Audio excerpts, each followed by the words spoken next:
الحمدللہ رب العالمین والصلاة والسلام علی رسول الکریم اما بعد فاعوذ باللہ من الشیطان الرجیم بسم اللہ الرحمن الرحیم وما ارسلنا من قبلک من رسول الا نوحی الیہ انه لا الہ الا انا فاعبدون۔ صدق اللہ العظیم۔ واجب الاحترام سامعین، السلام علیکم ورحمۃ اللہ وبرکاتہ۔ آیت کریمہ جو تلاوت کرنے کی سعادت حاصل کی ہے، اس کا ترجمہ یوں ہے: اور نہیں بھیجا ہم نے آپ سے پہلے کوئی رسول مگر یہ کہ ہم نے وحی بھیجی اس کی طرف کہ بلا شبہ نہیں ہے کوئی معبود بجز میرے، پس میری عبادت کیا کرو۔ اللہ کا قول سچا ہے جو بڑی ہی عظمت والا ہے۔ عزیزان گرامی قدر، اس آیت کے حوالے سے گفتگو چل رہی تھی اور ایک شعر میں نے عرض کیا تھا، حضرت نصیر الدین شاہ صاحب کے والد گرامی حضرت معین الدین چشتی المعروف بڑے لالا جی گولڑا شریف والے۔ شعر یوں تھا کہ کہیں شکل عابد کہیں شکل معبود، ہے اصل میں ایک ہی ذات موجود، جو پردہ اٹھا پھر ہوا صاف مشہود، وہی ذات مطلق مقید بنی ہے۔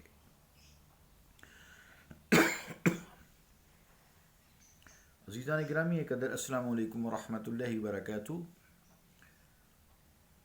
اس شعر کے حوالے سے جو گفتگو کا سلسلہ تھا، یہاں تک پہنچا تھا کہ کائنات کے جتنے بھی مظاہر فطرت ہیں، فطرت کو ظاہر کرنے والے ہیں، فطرت کا پتہ بتانے والے ہیں، فطرت کی منزل بتانے والے ہیں، تو چونکہ اس کی صفات ہے، لیکن سجدہ عبادت صرف اللہ تعالیٰ کی ہے۔ اللہ کے علاوہ کسی کی عبادت نہیں ہے، نہ کسی نبی کی، نہ کسی رسول کی، نہ کسی فرشتے کی، نہ سورج کی، نہ چاند کی، نہ ستارے کی، نہ کسی بت کی۔ تو یعنی کائنات میں سب اس کی مظاہر فطرت تو ضرور ہے، لیکن سجدہ اسی کو ہے۔ کیوں؟ اسی نے حکم دیا ہے، جو آیت میں ہے، لا الہ الا انا فاعبدون، میرے علاوہ کوئی معبود نہیں ہے، میں ہی ہوں صرف، اور صرف میری عبادت کو، میرے علاوہ کوئی عبادت کے لائق نہیں ہے۔ اور اس کی ایک وجہ یہ بھی ہے کہ جب سارے مظاہر میں شان علویت تو اسی کی ہے نا، تو جس کو مرضی سجدہ کر لو، عقل پھر تو یہی کہے گی نا نہیں۔ لیکن شارع علیہ الصلاۃ والسلام محمد مصطفیٰ صلی اللہ تعالیٰ علیہ وآلہ وسلم نے ہمیں منع فرما دیا ہے کہ سجدہ صرف اللہ تعالیٰ کو ہے۔ سجدہ تعظیمی پہلی امتوں میں جائز تھا، محمد مصطفیٰ صلی اللہ تعالیٰ علیہ وآلہ وسلم نے سجدہ تعظیمی بھی امت مصطفیٰ کے لیے حرام قرار دیا۔ تو جو مصرع ہے، کہیں شکل عابد کہیں شکل معبود، کہیں شکل عابد کہیں شکل معبود، ہے اصل میں ایک ہی ذات موجود، اس کو آپ سمجھیں۔ یعنی شریعت مطہرہ نے سجدہ کسی کو کرنے کی اجازت نہیں دی، تو مخلوق جس کو یعنی مظاہر فطرت کہا گیا، اور خاص طور سے انسان، اس کی شکل میں بھی تو وہی ہے، اسی کی صفات ہیں، مگر شریعت مطہرہ کی چونکہ اجازت نہیں ہے، لہٰذا وہی شکل معبود، وہی شکل عابد، اس کا پھر کیا مطلب ہوگا؟ یعنی وہی شکل عابد وہی شکل معبود، ایک تو مطلب صاف یہ ظاہر ہو گیا کہ ہر معبود کی شکل میں ظاہر تو وہی ہے، لیکن شرعی ممانعت ہے، اس کی وجہ سے سجدہ صرف اللہ تعالیٰ کو ہے۔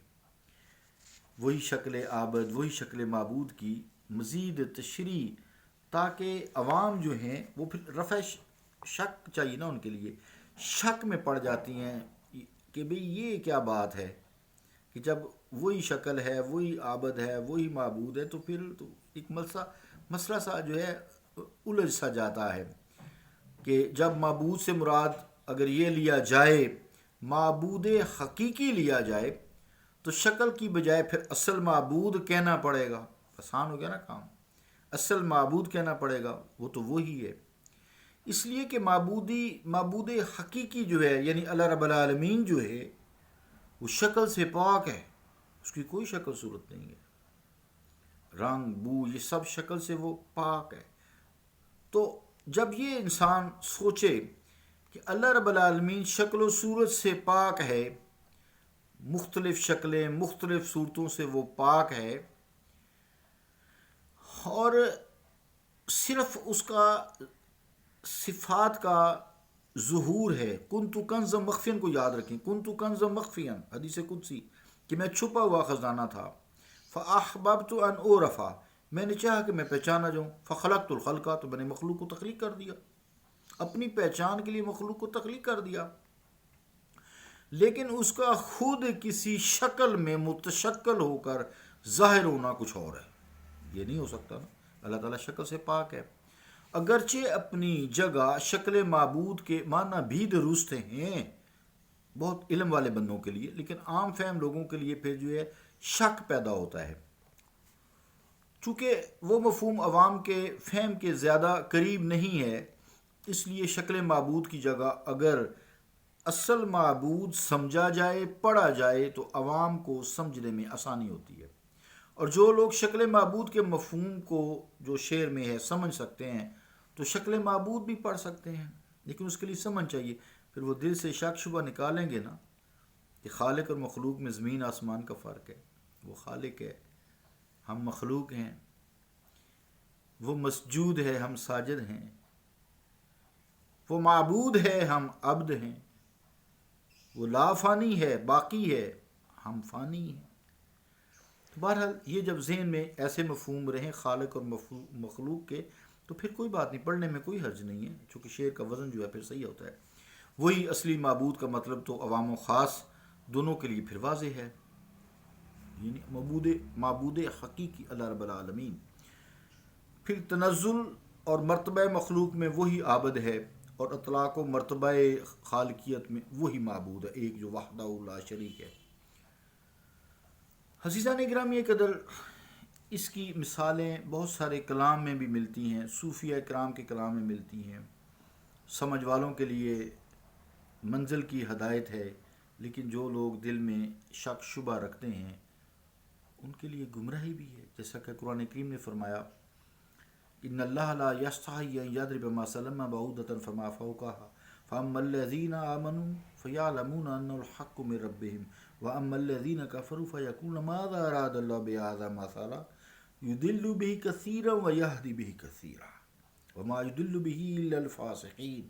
آیت کا مفہوم کیا ہے کہ بے شک اللہ تعالیٰ نے ایک مچھر کی مثال بیان کی ہے سمجھانے کے لیے، اور بس وہ لوگ یا اس سے بھی کم درجے کی مثال جو ہے وہ دیتا ہے. مچھر حقیر چیز بظاہر ہوتی ہے نا، بس حقیر نہیں ہے، لیکن ہماری نظر میں ہم ناقص جو ہوئے ہے تو وہ کامل کی نظر میں حقیر نہیں ہے چونکہ اس کی تخلیق ہے.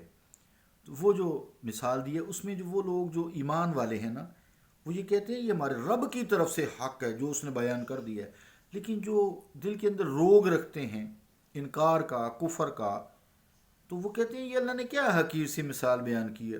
اللہ کہتے ہیں میں یہی بات بیان کر کے تمہیں گمراہ بھی کر دیتا ہوں، جو میرا کہنا مان لے چپ کر کے مان لے ہیں، اور اسی بات سے میں تمہیں ہدایت بھی دیتا ہوں گمراہ بھی کر دیتا ہوں. وما یضل به الا الفاسقین، اور وہی لوگ جو نافرمان ہیں وہی گمراہ ہوتے ہیں. تو اللہ رب العالمین ہمیں سمجھ کی توفیق عطا فرمائے. صلی اللہ تعالی علی رسول خیر خلقہ محمد وعلی آلہ وصحابہ اجمعین برحمتک یا رحمۃ.